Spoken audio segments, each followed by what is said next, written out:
بسم الله الرحمن الرحیم.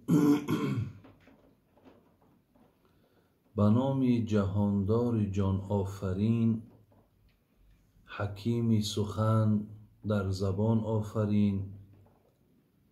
سپاس و حمد به حد مر خدا را، که صنعش در وجود آورد ما را. هر دم از ما صد درود و صد سلام، بر رسول و آل و اصحابش تمام. اللهم صل علی محمد و علی آل محمد. السلام علیکم و رحمت الله و برکاته. برادران و پدران و مادران و خواهران بسیار گرامی،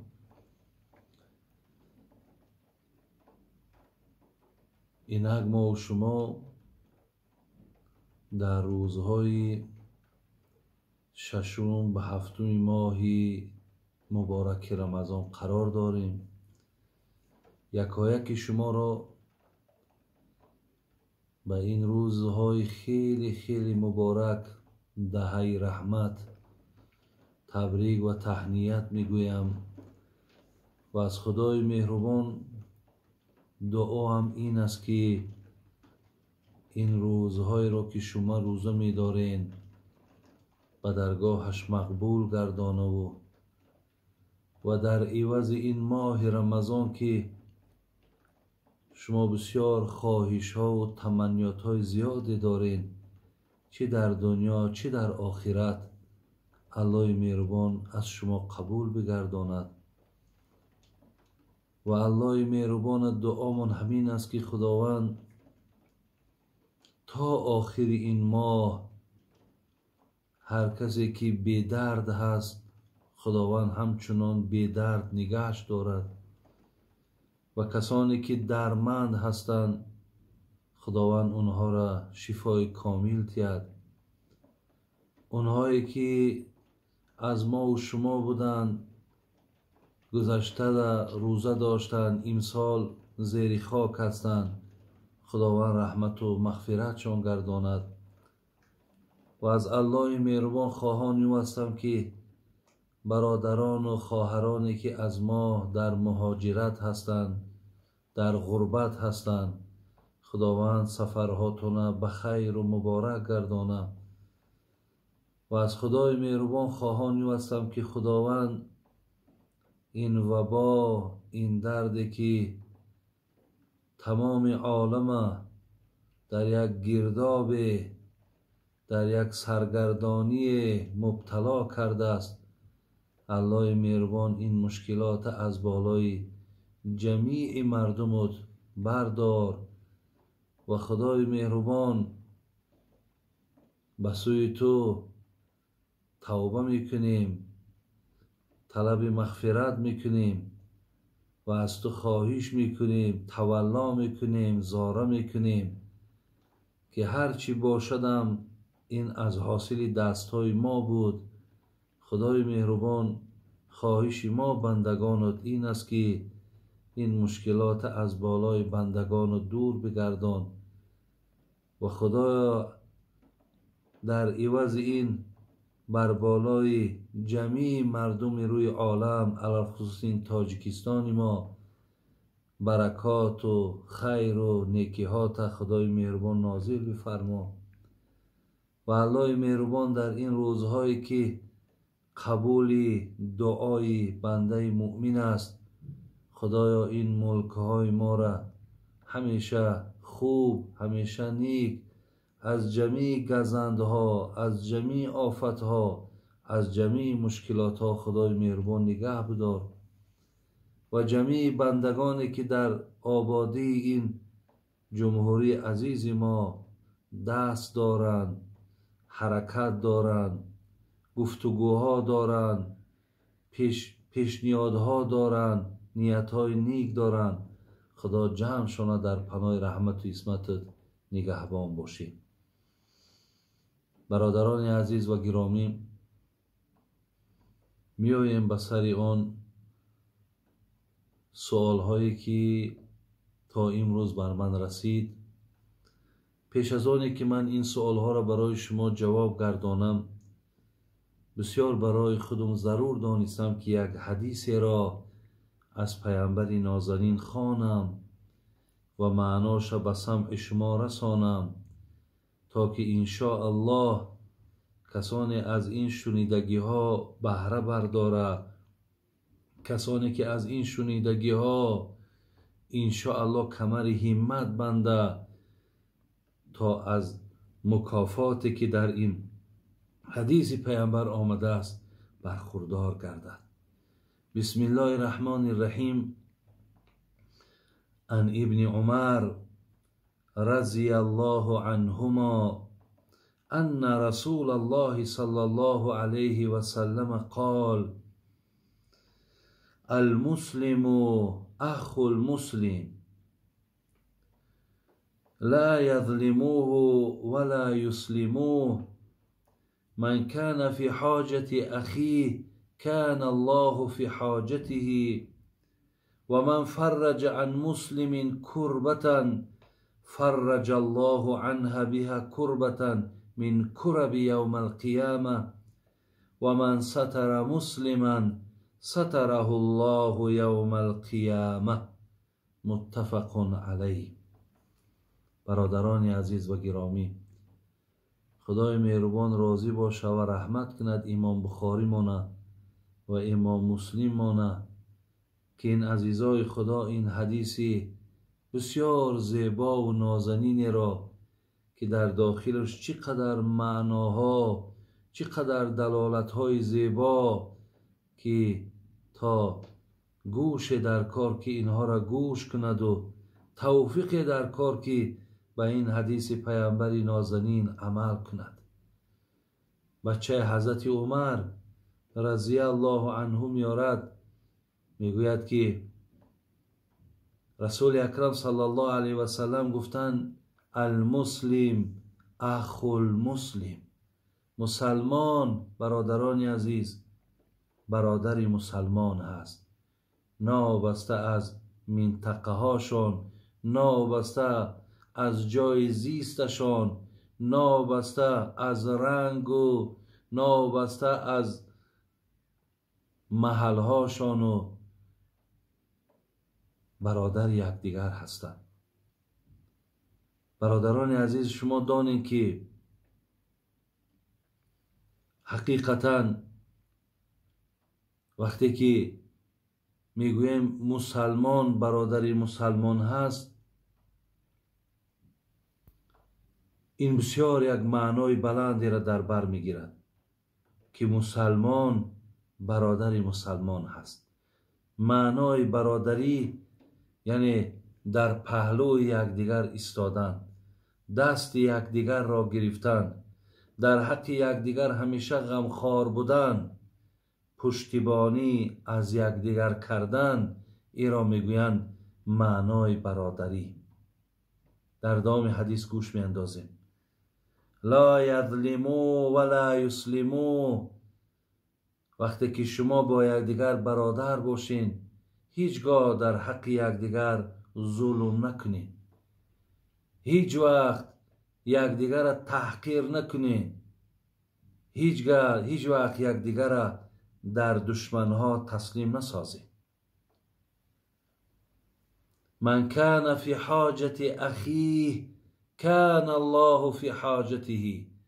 پیامبر نازنین گفت اگر کدام از مسلمان حاجت یک مسلمان دیگر را برآورده میکنه، بین وقتی نیاز او را، حاجت او را، ضرورت او را وقتی برآورده میکنه، الله چی میگه؟ کان الله فی حاجتی. خدا میگه من در برآوردن حاجت تو تیار هستم. یعنی اگر تو حاجت برار بندگان من باشی، اگر تو دست به یاردم بندگان من دراز کنی، الله میگوید که حاجتهای تو را من خود میبرارم. دست کمک و دست هر چیزی که باشد، خواهشی که تو داری، الله میگوید من به سوی تو دست ما دراز میکنم. در دوام حدیث میخوانیم و من فرج عن مسلم کربتا فرج الله عنه بها کربتا من کرب یوم القیامه. میگه هرگاهی که اگر در یک مشکلات، در یک سختی برادرای شما مبتلا شدن و شما همون حالتی که اونها مبتلای این مشکلات شدن، شما این برای رفع کردن، برای دفع کردن این مشکلات، وقتی که کمر همت میبندین، وقتی که این حالت از برادرتون دور میگردانین، خداوند میگد من مشکلات هایی که در روز قیامت هست، سختی هایی که در روز قیامت هست، که عزیزان خدا میگفتن قیامت به نهایت روزی سخت است، زبیم او فلک ها لخت لخت است، قدی نیزه فرایت قرص خورشید، بجوشد مغز سرها لرزه چون بید. آن روزی هست که بجز الله مهربان دیگر ما هیچ پناهگاهی نداریم. خدا میگه هر کسی در دنیا مشکلات یکدیگر وقتی که برطرف میکنن، من مشکلات های روز قیامتت از بین میبرم. یعنی تو نفری میشایی که در قیامت دیگر مشکلات نداری. در دوام حدیث پیامبر گفتن من ستر مسلما ستره الله یوم القیامه. اگر کدام مسلمان عیب یک برادر مسلمانش را میپوشاند،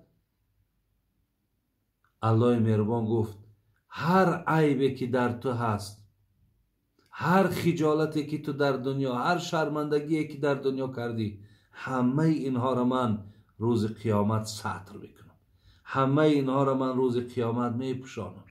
یعنی در چشم خلایق این شرمندگی ها و این خطاها و این لغزش های تو را هیچگاه در چشم مردم نشان نمیتون.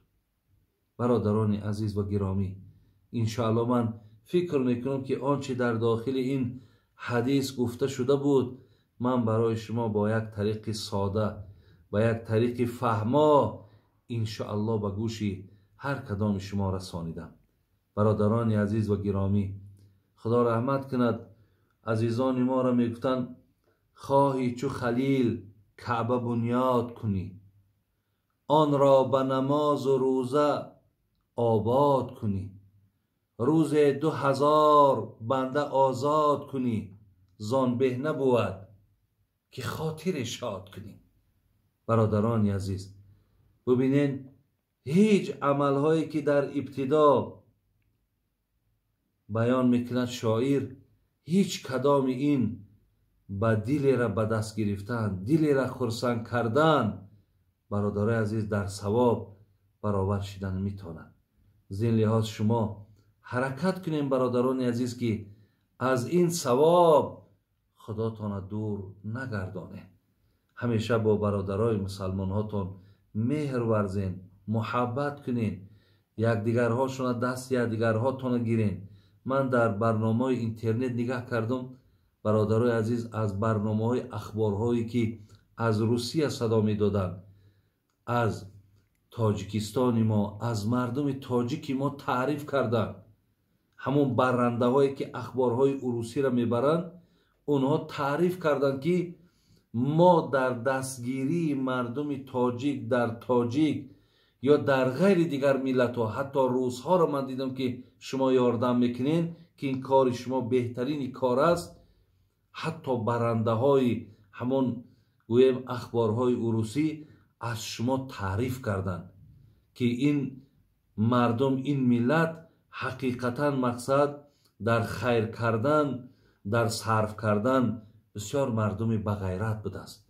خوش به حالتان برادران عزیز که وقتی که انشاءالله شما که در پیش خدا که عزت دارین، در پیش خدا که انشاءالله مرتبه و مقام دارین، در زبان مثال مخلوقاشم شما را مقصد به خوبی و به نیکی یاد میکنند. الله مهربان توفیقاتون زیاد کند و الله مهربان در پناه رحمتش همتون نگهبان باشد و این روزها حقیقتا روز دستگیری هست.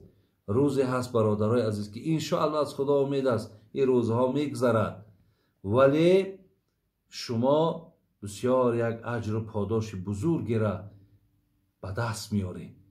و همیشه یک دعایی که همو برادر در حق تو میکند، خدا خواهد جای این هزاری صرف میکنی به صدها به هزارها انشاءالله برابر میشد، هم از مال دنیا، هم از اجر، هم از مغفرت گناه، از همه جهت تو انشاءالله برد میکنی. میاییم به سری سوال ها.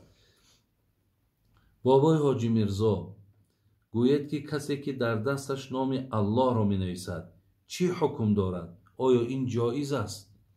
برادرای عزیز و گرامی، نویساندن نابسته خواه نام الله را می نویسد، خواه نام خودش می نویسد، خواه نام پدرش می نویسد، خواه نام مادرش می نویسد، فرقی ندارد. همین نوشتجات در همین بدنهای ما و شما برادران عزیز هیچگاه جایز هم نیست، درست هم نیست. حتی در حدیث خواندم که 4 نفر پیامبر نازنین گفت از رحمت خدا دور است. یکیش همون کسی است که نوشتجات در بدنش دارد. برای این با خیلی گناه کلانی هست که وقتی ما اگر نام الله را در دست ما نویسیم یا در یگان بدن ما نویسیم، ما ببینین حتی در تلفن ها سوال میکنن که در اکرانش صورت الله هست، میگیم با او حاجت خانه در آمدن اجازت نیست. وقتی که تو در خود بدنت این الله یا محمد اینها وقتی که کتابت میشوند، تو هر گاهی که خلاجا میدرایی، در هر یک قدم، در هر یک داخل شدنت تو پیش خداوند گناهگار میشوی.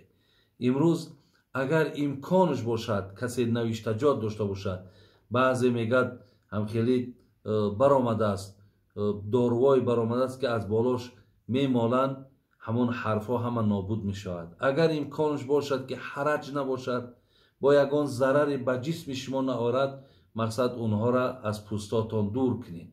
و اگر نشود و یگان زیان می آوردگی باشد، این حالت برادر عزیز برای این گناه کردگیتان توبه کنید.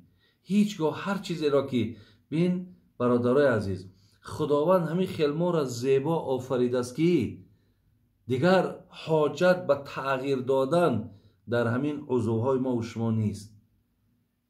هیچگاه من میبینم بسیاری از مثال نفرهایی را که در ناخونهاشان، در دندانهاشان، در مویهای سرهاشان، در چشمهاشان هر خیل تغییرات ها میدرارند. علل خصوص خواهرای ما با این بدنهای بسیار زیبایی که شما دارین رحم کنین. بسیاری از همین برنامه ها را تماشا کنین، عالی همون کسایی که مقصد در جسم هاشون چیزهای علاوگی کردن، خب تا حتی پیشای براشون ده میبینی که چیزهای علاوگی وصل کردن. همه امونها با بسیار بیماری های وزنین مبتلا شدن. انشاءالله در شما زیباگیتان، خواه دادرای عزیز، خواه خواهرای عزیز، اخلاق زیباتان، نیتهای نیکتان، سخنهای خوبتان، این برای شما زیباگی است. این زیباگی نیست که ما آن چیزهایی را که زیادتی هن در عضوهامون پیوست کنیم و بعد ضررهاشون ببینیم. ضررهای خیلی و خیلی زیاد دارند. از این لحاظ اگر خواهرای ما را بینیم، مادرای پیش ما را بینیم، چقدر مقصد پیرم که می شدن، هیچگاه زیباگیشون از چهره هاشون، از دستاشون دور نبود، برای که از خیمیه های امروزه استفاده نمی کردن. همزمان برادرای عزیز شما هم از این نوشتجات هایی که هستن هیچگاه استفاده نکنید که حتما اینا در پوستای شما، در عضوهای شما یگان ضرر و یگان زیانی را میارد. ولی به هر حال هم که باشد شریعت من میکند از نوشتجاتی که در پوستامون ما می نویسیم. سوال دیگری که هست، بابای حاجی میرزا، آیا زنی حامله‌داری که کودک حامله‌دار یا که کودک شیر میدهد روزه میگیرد یا نه؟ من در جوابهای پیشتر در این مسئله با خیلی روشنی انداخته بودم. خواهرای عزیز، مادرای عزیز، هر زنی که اگر در حالت حامله‌داری قرار دارین و بسیاری از زنهایی که بر من زنگ میزنن که در حالت حامله‌داری خوردگی‌هاشون پس میگردونن یا خلاص همیشه دلشوراکی دارن، اگر وقتی که روزدار باشی این چیزها که برای تو دقت میارد و همیشه البته بر روزه تو زیان دارد. زین لحاظ شریعت برای شما مادرها و خواهرایی که در حالت حامله دارین اجازت داده است که شما روزه هاتون بخورین، روزه هاتون بخورین و از همین حالت که شما اگر بیرون شدین انشاءالله کدام وقتی که باشد این روزه ها را در یک روزش یک روز قضا بگیرید. همچون مادرایی که البته شیر میتین، اینها را هم من گفته بودم که یعنی در حالت شیر دادن که گفتیم اکثرا همین شیر از حساب خوردن پیدا می شود. وقتی شما که روزه میگیرین همون شیر که اگر نه آمد کودکاتون با گرسنه میمونن. خدای مهربان همین را شریعت ما همین را به نظر گرفته است که برای شما اجازت دادن. وقتی که اگر از این حالت شما بیرون شدین بعدا قضایی گیرید. اگر مادرای باشن که کودکا را مقصد با طریق شیرهای مگزینی کلان میکنن، خیلی برای اینهاش اجازت که روزه دارن، اینش هیچی باکی نداره. ولی مادرایی که اگر شیر میدادن شون حساب غذا باشد، شما در شریعت اجازت داده است که شما مقصد انا روزهاتون بخورید، یعنی هیچ باکی ندارد. دیگر سوالی که اینجا آمده است، بابای حاجی میرزا گوید که زن حائضه در شب قدر باید چیکار کند؟ ثوابش میرسد یا نمیرسد؟ البته مادرها و برادرای عزیز، شب قدر که یکی از روزهای بهترین این ماه رمضان هست که شب ایرا شب زنده داری کردن برابر است با 83 سال زیادتر از عبادت، از 1000 ماه، حتی گویم نزول ملائکه ها، حتی حضرت جبرائیل که در این شب و موافق آیت قرآن که در سوره قدر می آید و زمین پایان می شود. خلاص بسیار شبی با ثوابی هست. ولی مادرها و خواهرایی که حتی در حالت همو حیض هم که باشن، شما با سبحان الله، با الحمدلله، با الله اکبر گفتن گناهگار نمی شوین. فقط زن حایضه نمیتواند که مقصد قرآن در دست بگیرد یا نمیتواند که از آیت‌های قرآن چیزی خواند، لیکن از ذکرهایی که هست شما اگر استفاده برین هیچی باکی ندارد. اجازت است که مقصد شما از تسبیحات استفاده برین. بابای حاجی میرزا گوید که با شخص بینماز زکات دادن جایز است یا نه؟ البته شخص بینماز وقتی که ما میگیم، شما برادران عزیز یک چیز فراموش نکنید که در اعتقاد اهل سنت و الجماعه آدم بینماز از دین بیرون یا کافر نمیگویند. یعنی شما هیچ وقت در عقیده من ایرا جای نکنیم که آدم بینماز آدم بیدینه. نه، آدم بینماز الله را اگر شناسه، پیامبر شناسه، ولی بینین عقیده اهل سنت بر همینه که وای به خاطر نخواندن نماز گناهگاره، یعنی کفران نعمت کردگی، لیکن وای مسلمان برادر عزیز، وای مؤمن است. زین لحاظ برای او دادن زکات، دادن صدقه فطر، خب همه اینها البته برای او درست و جایز است. اگر شما برای این کس مقصد از نفرتی که در دلتون در نسبت اینها دارین، این خیر ندارد، بلکه با اینها برادر بسیار اگر دلمان سوزد، ما اینها را مقصد از امکانیت های داشتگیمان برخوردارشون میکنیم و دعوتشون میکنیم که تا نمازاشون خوانند، تا خدا را عبادت کنند. انشاءالله با این دلالت ها و با این دستگیری های ما خدا خواهد او با میل به نمازم پیدا میکند و اخلاصی به نمازم پیدا میکند. خدای مهربان همه شما را نگهبان باشد. من انشاءالله با یک قسمت سوال هایی که باز در پیش دارم باز برای شما انشاءالله اینوش جواب میگردانم و چگونه که در ابتدا من دعا کردم بازم از خدای مهربان خواهم می‌وستم که خدای مهربان هر یک تمنیات و مقصودهایی کردم با فضل کرمت حاصل بگردانم و در آخر خدا همه شما را در پناه رحمتش نگهبان باشد.